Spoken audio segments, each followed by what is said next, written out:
Hi friends, welcome to ಮಾಹಿತಿ ಜಗತ್ತು YouTube channel.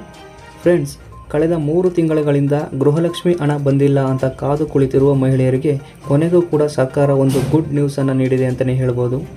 ಹಾಗಾದರೆ ಗೃಹಲಕ್ಷ್ಮಿ ಹಣ ಯಾವಾಗ ಬರುತ್ತೆ? 1 ತಿಂಗಳ ಹಣ ಬರುತ್ತಾ ಅಥವಾ ಬಾಕಿ ಇರುವ 3 ಕಂತುಗಳ ಹಣ 6,000 ರೂಪಾಯಿ ಒಂದೇ ಬಾರಿಗೆ ನಿಮ್ಮ ಖಾತೆಗೆ ಜಮೆ ಆಗುತ್ತಾ ಅಂತ ಈ ವಿಡಿಯೋದಲ್ಲಿ ತಿಳಿಸ್ಕೊಡ್ತೀನಿ.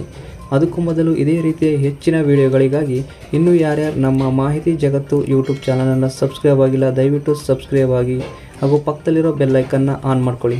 ಇದರಿಂದ ನಾವು ಅಪ್ಲೋಡ್ ಮಾಡ್ತಕ್ಕಂಥ ಹೊಸ ವಿಡಿಯೋಗಳು ನಿಮಗೆ ನೋಟಿಫಿಕೇಷನ್ ಮೂಲಕ ಬಂದು ತಲುಪುತ್ತೆ. ರಾಜ್ಯ ಸರ್ಕಾರದ ಪ್ರಮುಖ ಕಾರ್ಯಕ್ರಮವಾಗಿರುವ ಗೃಹಲಕ್ಷ್ಮಿ ಯೋಜನೆಯಡಿ ಮನೆಯ ಒಡೆತಿಗೆ ಪ್ರತಿ ತಿಂಗಳು 2,000 ರು ಜಮೆಯಾಗುತ್ತಿದೆ. ಆದರೆ ಕಳೆದ 3 ತಿಂಗಳುಗಳಿಂದ ಅಂದರೆ ಜುಲೈನಿಂದ ಸೆಪ್ಟೆಂಬರ್ವರೆಗಿನ ಗೃಹಲಕ್ಷ್ಮಿ ಹಣವನ್ನು ಸರ್ಕಾರ ಬಿಡುಗಡೆ ಮಾಡಿಲ್ಲ.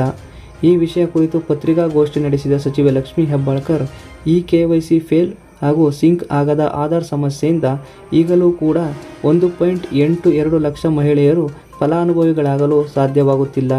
ಈ ವಿಷಯವನ್ನು ಗಂಭೀರವಾಗಿ ಪರಿಗಣಿಸಿರುವ ರಾಜ್ಯ ಸರ್ಕಾರ ಕೂಡಲೇ ಸಮಸ್ಯೆ ಪರಿಹರಿಸುವಂತೆ ಬ್ಯಾಂಕುಗಳಿಗೆ ಸೂಚನೆಯನ್ನು ನೀಡಿದೆ. ಇನ್ನು ಜೂನ್ ತಿಂಗಳ ಹಣ ಆಗಸ್ಟ್ನಲ್ಲಿ ಈಗಾಗಲೇ ಬಿಡುಗಡೆಯಾಗಿದ್ದು, ಜುಲೈನಿಂದ ಸೆಪ್ಟೆಂಬರ್ವರೆಗಿನ 3 ತಿಂಗಳ ಹಣ ಬಾಕಿ ಇದೆ. ಇಲಾಖೆಗಳ ಮಾಹಿತಿ ಪ್ರಕಾರ ಆಯುಧ ಪೂಜೆಗೂ ಮುನ್ನ 1 ಕಂತಿನ ಹಣ ಹಾಗೂ ದೀಪಾವಳಿಗೂ ಮುನ್ನ ಇನ್ನೊಂದು ಕಂತಿನ ಹಣ ಬಿಡುಗಡೆ ಮಾಡುತ್ತೇವೆ ಹಾಗೂ ಉಳಿದ ಸೆಪ್ಟೆಂಬರ್ ತಿಂಗಳ ಹಣವನ್ನು ಆದಷ್ಟು ಬೇಗ ಬಿಡುಗಡೆ ಮಾಡುತ್ತೇವೆ ಎಂದು ಸಚಿವೆ ಲಕ್ಷ್ಮೀ ಹೆಬ್ಬಾಳ್ಕರ್ ಅವರು ತಿಳಿಸಿದ್ದಾರೆ.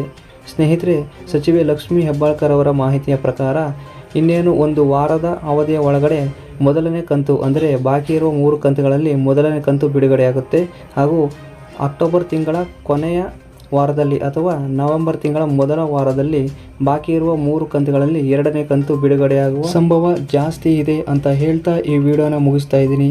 ಈ ವಿಡಿಯೋ ಇಷ್ಟ ಆದರೆ ಇದೇ ರೀತಿಯ ಹೆಚ್ಚಿನ ವಿಡಿಯೋಗಳು ನೀವು ನೋಡಬೇಕಾದ್ರೆ ನಮ್ಮ ಮಾಹಿತಿ ಜಗತ್ತು ಯೂಟ್ಯೂಬ್ ಚಾನಲನ್ನು ಸಬ್ಸ್ಕ್ರೈಬ್ ಮಾಡಿ ಹಾಗೂ ಈ ವಿಡಿಯೋನ ಲೈಕ್ ಮಾಡಿ, ಶೇರ್ ಮಾಡಿ, ಕಮೆಂಟ್ ಮಾಡಿ. Thank you for watching.